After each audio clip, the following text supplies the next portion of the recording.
देखो बच्चों, हम बात कर चुके हैं पिछले पार्ट 6 तक। पार्ट 7 में बात कर रहे हैं क्वेश्चन नंबर 7 से। देखो कह रहा है कि निम्न समीकरण के युग्म को रैखिक समीकरण के युग्म में बदल कर क्या करिए, इसको हल कीजिए। जैसे यहाँ पर 7 का अगर बात करें तो दिया गया है 10/x + y और प्लस 2/x - y बराबर 4।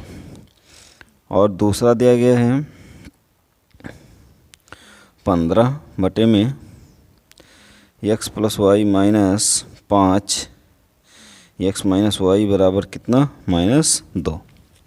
देखो अगर हम इसी को देखते हैं तो देखो यहाँ से अगर हम मान लें x + y बराबर a मान लें और x - y बराबर क्या मान लें, b मान लें। यहाँ रखते हैं तो ये हो जाएगा 10/a और माइनस प्लस 2/b बराबर 4। तिरछा मल्टीप्लाई करेंगे तो ये हो जाएगा, या इसको ऐसे रहने दें, समीकरण 1। और यहाँ से अगर हम नीचे वाले पे रखते हैं तो ये हो जाएगा 15/a माइनस 5/b बराबर -2, समीकरण नंबर 2। अगर यहाँ से हम बात करें तो देखो यहाँ से कह रहा है कि इसका जो 1/a का जो गुणांक है वो 15 है और 1/a का गुणांक यहाँ जो है 15, यहाँ 10, यहाँ 2 है और यहाँ -5। तो हम किसी का एक गुणांक बराबर करेंगे। देखो अगर हम यहाँ से गुणांक बराबर करें तो यहाँ से हम कह सकते हैं कि इसमें हमें गुणा करना पड़ेगा कितने से, 10 से, और इसमें गुणा करना पड़ेगा हमें, या हम इसमें 6 से गुणा कर दें, इसमें 9 से गुणा कर दें। देखो पहले में हम 9 से गुणा करते हैं, समीकरण 1 में 9 से तथा 2 में, समीकरण 2 में 6 से गुणा करने पर, अगर हम 6 से गुणा करते हैं देखो यहाँ से हमें मिलेगा 15, 10 9 90/a प्लस 9 दूना 18/b और 9 चौके 36। और यहाँ से इसमें हम गुणा करते हैं तो ये हो जाएगा 15 छक्का 90/a और माइनस यहाँ से 6 से गुणा करेंगे 30/b बराबर 6 से गुणा करेंगे 6 दूना 12।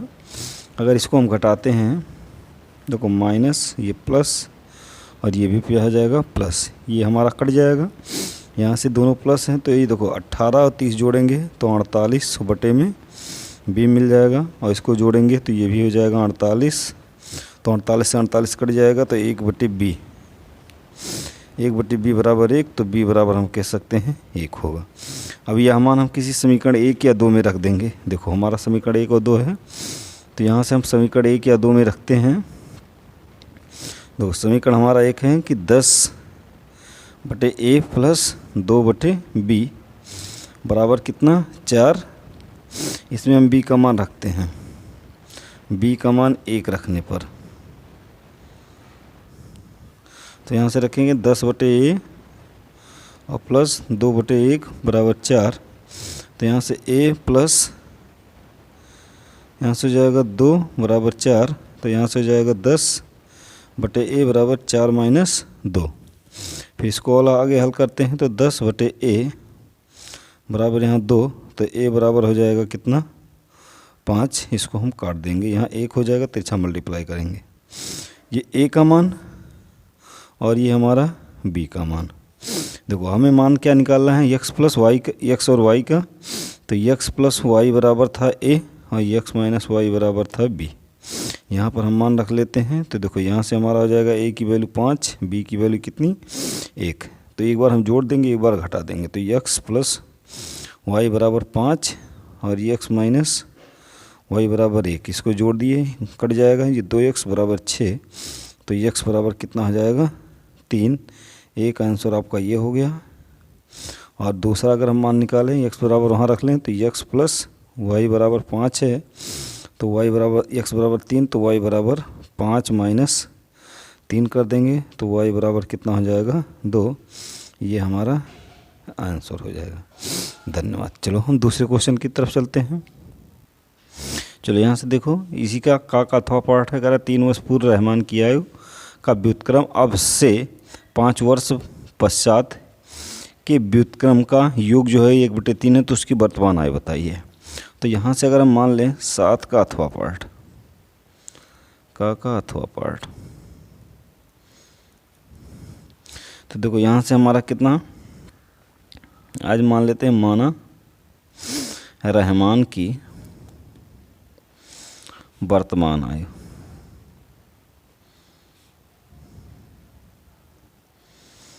x वर्ष, कह रहा है 3 वर्ष पूर्व, तो यहाँ देखेंगे शर्त से 3 वर्ष पूर्व,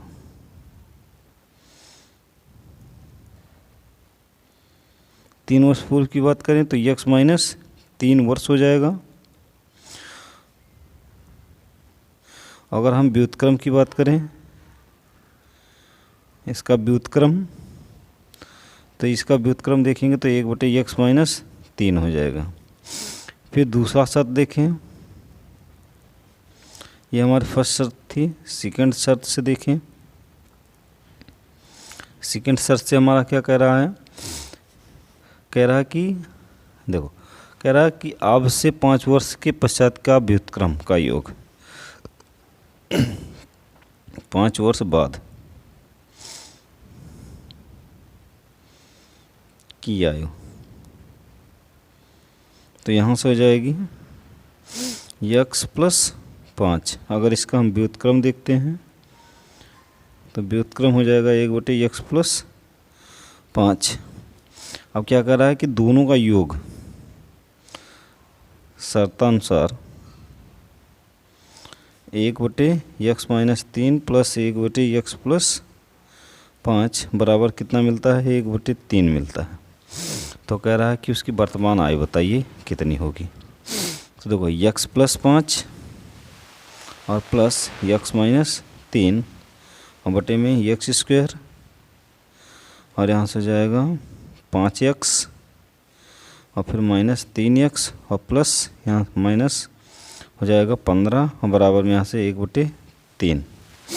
देखो यहाँ से 5 में से 3 कट जाएगा तो 2x, यहाँ से प्लस 2 हो जाएगा बटे में x² और यहाँ से हमारा कितना हो जाएगा, देखो ये +5 है, ये -3 है, तो यहाँ आ जाएगा +2x माइनस 15 और बराबर में 1/3। फिर देखो अगर यहाँ से हम बात करें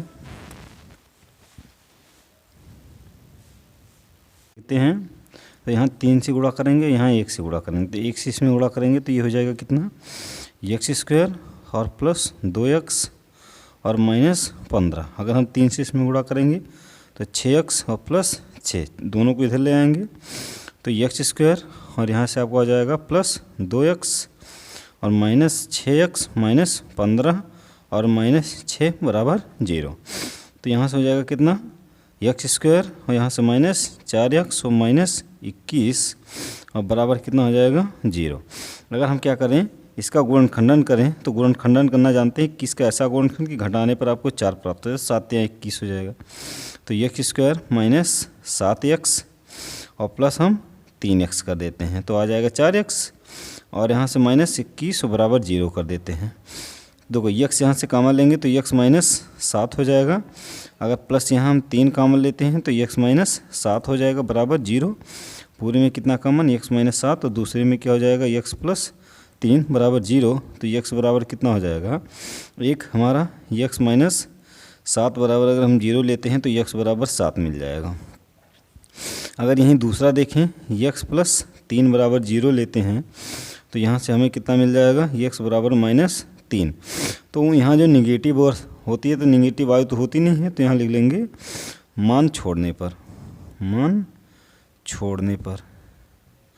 तो ये हम छोड़ देते हैं तो यहाँ उठा लेते हैं x बराबर 7। अगर x बराबर 7 हम उठा लेते हैं तो यहाँ हमें मिल जाएगा कि रहमान की वर्तमान आयु 7 वर्ष हो जाएगा, क्योंकि हम x माने थे रहमान की वर्तमान आयु। देखें यहाँ माने थे हम रहमान की वर्तमान आयु बराबर x। ठीक, चलो फिर हम आगे चलते हैं। चलो देखो 7वें की खा की बात करें, कह रहा एक बहुमंजिल भवन के शिखर से देखने पर 8 मीटर ऊंचा भवन के शिखर और तल का जो अवनमन कोण है वो क्या कह रहा है कि 30 अंश और 45 अंश है। तो कह रहा मंजिल भवन की ऊंचाई और दो भवनों के बीच की दूरी बताइए। जैसे मान लो कि ये हमारी क्या है, बहुमंजिल है, ये हमारी क्या हुई, बहुमंजिल हुई, और एक यहाँ पर हमारा कोई है भवन है। ठीक, इस प्रकार से हम कह सकते हैं ये हमारी हो गई बहुमंजिल और शिखर। अब देखो ये हमारा हो गया क्या, भवन। करा कि भवन की अगर हम यहाँ शिखर से एक बार इसके शिखर को देखते हैं, ठीक, और एक बार इसके हम तल को देखते हैं, तो इस प्रकार से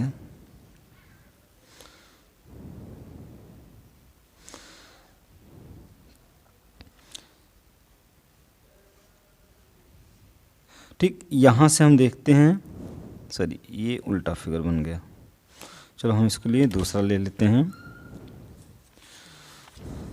देखो यहाँ से हमारा किस प्रकार से दिया गया है, देखो यहाँ से ये हमारा बहुमंजिल है जो 8 मीटर है, यहाँ से इधर एक कोई क्या है भवन स्थित है, और यहाँ से एक बार इसके हम शिखर को देखते हैं, एक बार हम इसको क्या देखते हैं, आधार को देखते हैं। तो कह रहा है इनका जो उन्नयन कोण है, अवनमन कोण, एक का 30 मिलता है और एक का कितना मिलता है, 60 मिलता है। तो कह रहा है कि इनके बीच की दूरी बताइए और इस भवन की ऊंचाई बताइए कितनी होगी।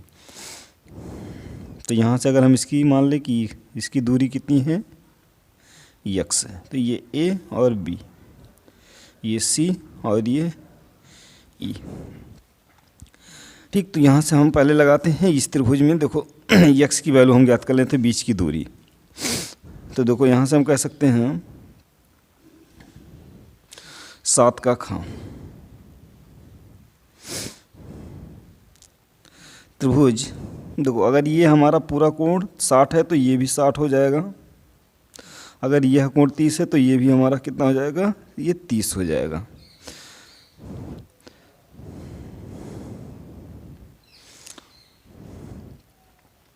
तो यहाँ हम रखते हैं त्रिभुज ABC में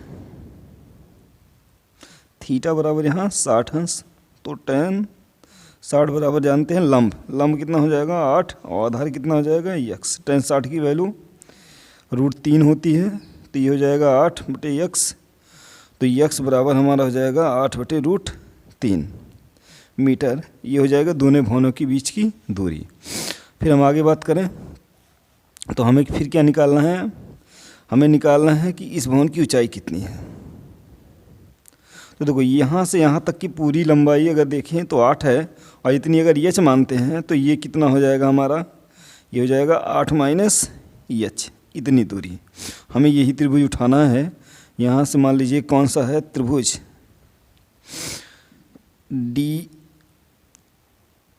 DCDE में थीटा बराबर यहाँ 30 अंश, तो tan 30, तो tan 30 बराबर लंब बटे आधार, तो लंब की वैल्यू 8 - h और आधार की वैल्यू वही x की वैल्यू हम यहाँ से रख लेंगे। तो tan 30 की वैल्यू 1/√3 बराबर यहाँ से हो जाएगा कितना 8 - h और बटे में कितना x। ठीक, अगर यहाँ से हम फिर क्या करते हैं, इसको हल करते हैं, तो यहाँ से हो जाएगा x बराबर √3 8 - h, और ये हमारा हो जाएगा समीकरण नंबर 2, और ये हमारा हो जाएगा समीकरण नंबर 1। समीकरण 1 और 2 की तुलना कर लेंगे। समीकरण 1 तथा 2 की तुलना करने पर अगर हम तुलना करते हैं तो हमें देखो कितना मिल जाएगा 8/√3 बराबर यहाँ से हो जाएगा 3 अंडर रूट में और ब्रैकेट 8 - h। इसको यहाँ गुणा करेंगे तो 8, और ये हो जाएगा 3, और ये हो जाएगा 8 - h। 3 से अंदर गुणा कर लेंगे तो ये हो जाएगा 8, ये हो जाएगा 24 और -3h, और 24 को इधर ले आएंगे तो ये इधर चला आएगा, तो 3h और यहाँ से 24 और -8, तो यहाँ से हो जाएगा 3h बराबर, घटाएंगे तो यहाँ हो जाएगा 16, तो एच बराबर हो जाएगा 16/8 मीटर, सॉरी 16/3 मीटर, यह कह सकते हैं एच बराबर 5 × 15 5.33 मीटर। ये इसकी क्या हो जाएगी, ऊंचाई हो जाएगी इस वाले भवन की। ठीक, चलो फिर नेक्स्ट चलते हैं। देखो 7 का खा का अथवा पार्ट, 7 खा का अथवा पार्ट। देखो कह रहा है भूमि के एक बिंदु P से 10 मीटर ऊंचे भवन का शिखर का उन्नयन कोण जो है वो 30 अंश है। भवन के शिखर पर एक ध्वज लहराया गया है और ध्वज से जो है ध्वज के शिखर का उन्नयन कोण जो है वो कितना है, P से 45 अंश है। तो कह रहा है ध्वज की लंबाई और भवन के बीच की दूरी P से बताइए कितनी होगी, जबकि √3 की वैल्यू हमें 1.732 प्रयोग करना है। जैसे मान ले ये हमारा एक क्या हो गया, भवन हो गया। ठीक, इस प्रकार से ये हमारा एक भवन हुआ और यहाँ पर एक क्या है स्थित है बिंदु P। कह रहा है P से जब हम भवन का उन्नयन कोण देखते हैं तो भवन का जो उन्नयन कोण हमारा मिलता है वो कितना मिलता है, 30 अंश। ये हमारा 30 अंश उन्नयन कोण। और जब ये मान लीजिए एक हमारा ये इस प्रकार से फ्लैग लगा हुआ है, तो हम इसका जब देखते हैं इस प्रकार से, तो ये हमारा कितना मिलता है, ये हमारा मिल जाता है, यहाँ देखो 10 मीटर ऊंचा भवन है, ये ऊंचाई 10 है, इस पर एक फ्लैग लगा है, इसकी हमें ऊंचाई ज्ञात करनी है। और फिर यहाँ से ये हमारा कोण पूरा दिया गया है कितना, 45, और ये कितना दिया गया है, 30 अंश। ठीक, अगर यहाँ त्रिभुज माने A, यहाँ B, यहाँ C, तो देखो ये पहला त्रिभुज हम ये दूरी हमारी x भी ज्ञात करनी है और हमें फ्लैग की ऊंचाई ज्ञात करनी है। ठीक, अगर हम यहाँ से निकालते हैं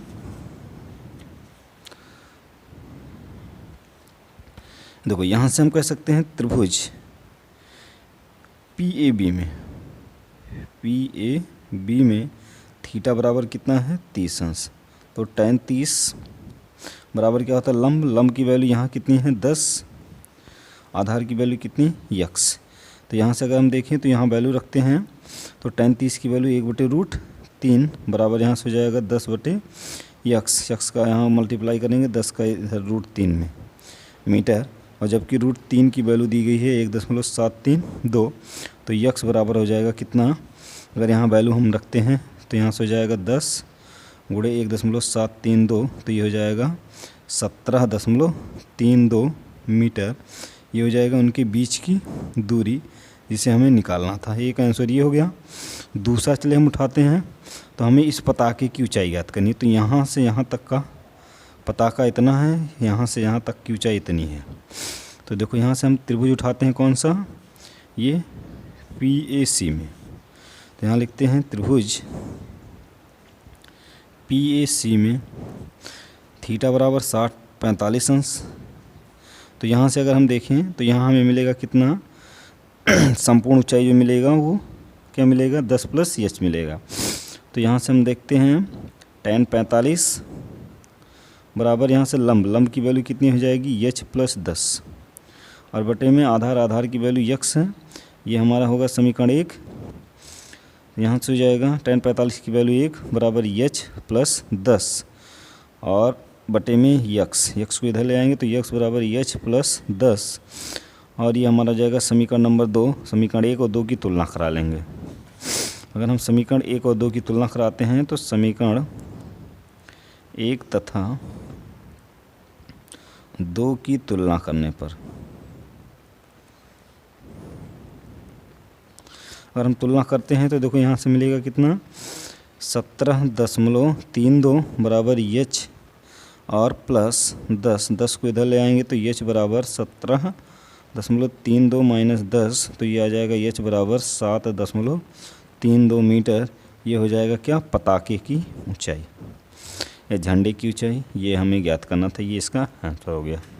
ठीक, वीडियो पसंद आया होगा कि लाइक कीजिए, शेयर कीजिए और भी इसे सब्सक्राइब करवाइए। धन्यवाद।